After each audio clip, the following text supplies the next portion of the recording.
from the News Channel 5 network. This is OpenLine.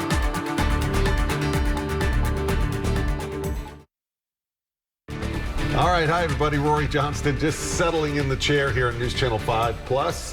Welcome to OpenLine on a Wednesday night. We're so glad you're with us because we do have an important topic to talk about. We call it OpenLine because we open the phone lines, and we know most of you are in the comfort of your AC right now inside, I hope, and not dying out there in the heat. So give us a call, 737-PLUS, because we want to talk about something that's been in the headlines. We reported on over the past several weeks and months. Is how some of the funding from Washington, the American Rescue Plan funding, is being allocated here in Metro Nashville. And for a lot of folks who have been working for many years with immigrants here in Nashville, this is really good news because they're going to get some money that they need for something that you may not always think about, or maybe something that you take for granted, and that is legal services, because people who are transitioning, immigrating here from other countries, not only do they face all sorts of obstacles, language barriers and the like, there are a lot of things legally that they have to take care of that can cost money, and it can be complicated, and they need people they can trust. And a couple of people they can trust are with me right now. So Bethany Jackson, good to see you. Thanks for being here. And Tessa Lemos del Pino. Did I say it right? Lemos del Pino, yes. Lemos del Pino. So Tessa is the executive director. Bethany is the legal director, both from the Tennessee Justice for Our Neighbors, a group we have mentioned on News Channel 5. You may have heard them along with the Tennessee Immigrant Rights and Refugee Coalition, TURC. Okay. So good to have you here. Let's start. Let's go back. I think it was 2008 when this group was founded. How was it founded? And give us kind of your mission statement, what you're doing to help. Sure.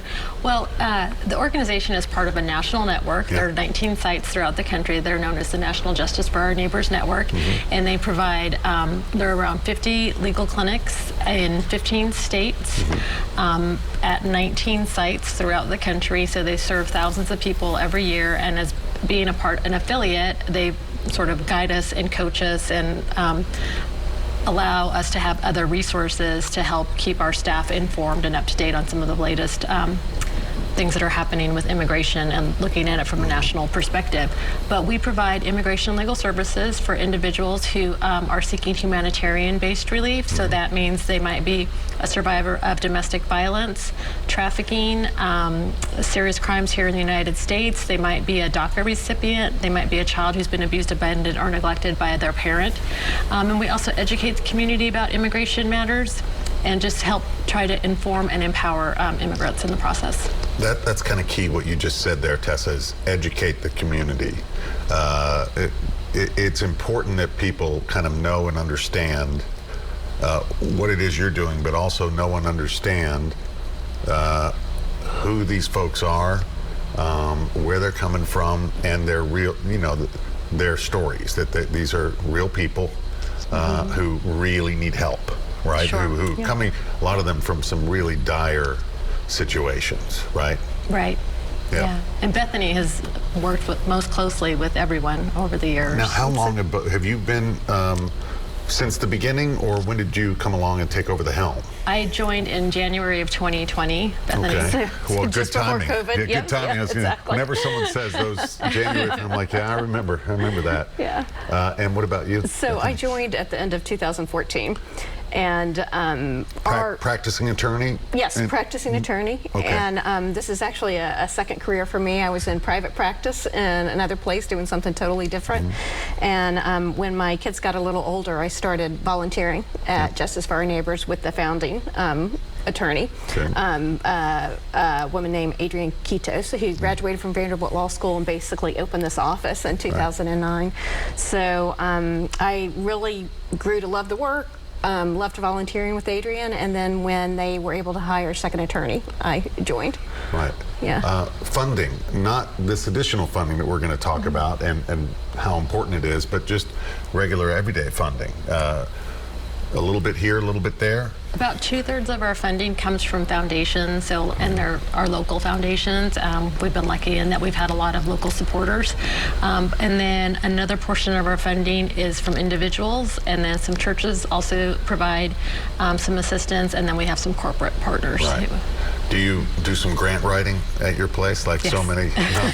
Yes. I hear about that all the time. That's what Tessa does. Tessa makes it possible for us to do the work we do. I don't know if people really understand. In my work, at least with just helping out nonprofits through the years, it's interesting to get to know people, whether they're active on the staff or maybe they're board members who are just kind of guiding and helping. You're going to look under every rock, every place you can to find funds that might, be useful, right? Absolutely.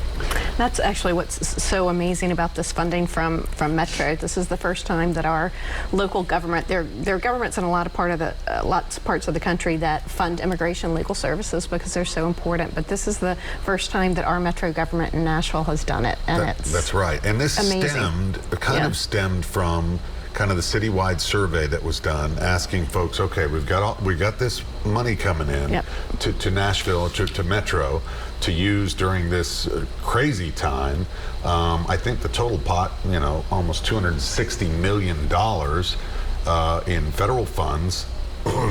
Nashville, I know, received the first half of the funds last July, but they said these allocations, and I just want to give Cassandra Stevenson at the Tennessean credit here because I'm looking at her work here. That fund 87% of the total amount requested for each 2-year pilot program, and the remainder may be approved when Nashville receives its second share this summer. Do we know about when that money is coming? Because Davidson County is a joint county and city organization, it wasn't clear when we met with them whether or not they would receive the funding in June or July, but they expect for sure probably by July. Right. All right. So someone comes to you, give us kind of an example of how this works. How are people referred? How do people even know? You have to really canvass the community and make sure that people know, hey, we can help you. You got to reach out. Right? I'm going to let Bethany answer that because... So we are physically located in Casa Azafran, which is a community center on Nolensville Pike. And that actually has meant that a lot of people come directly, they walk through the front door at Casa Azafran and come directly to us.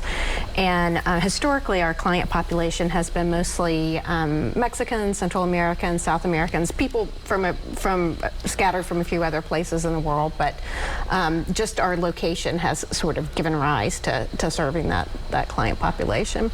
And so people call us with all kinds of immigration issues. Sometimes it's they're in removal proceedings before the immigration court. Sometimes they have a family member who wants to sponsor them for a visa. Sometimes they have, we actually get a lot of calls from employers who have really amazing immigrant employees and they want to help them immigrate lawfully. They want to help them get a lawful immigration status.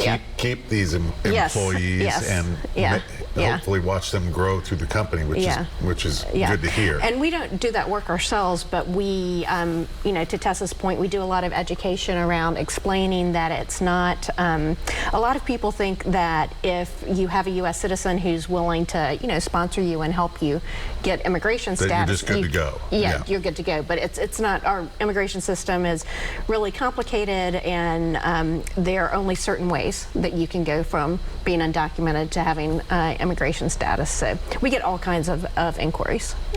Typically, though, the legal cost, what you're helping with, privately could cost thousands and thousands and billable hours, folks, but it adds up. And a lot of these folks just barely have pennies. They are literally starting over.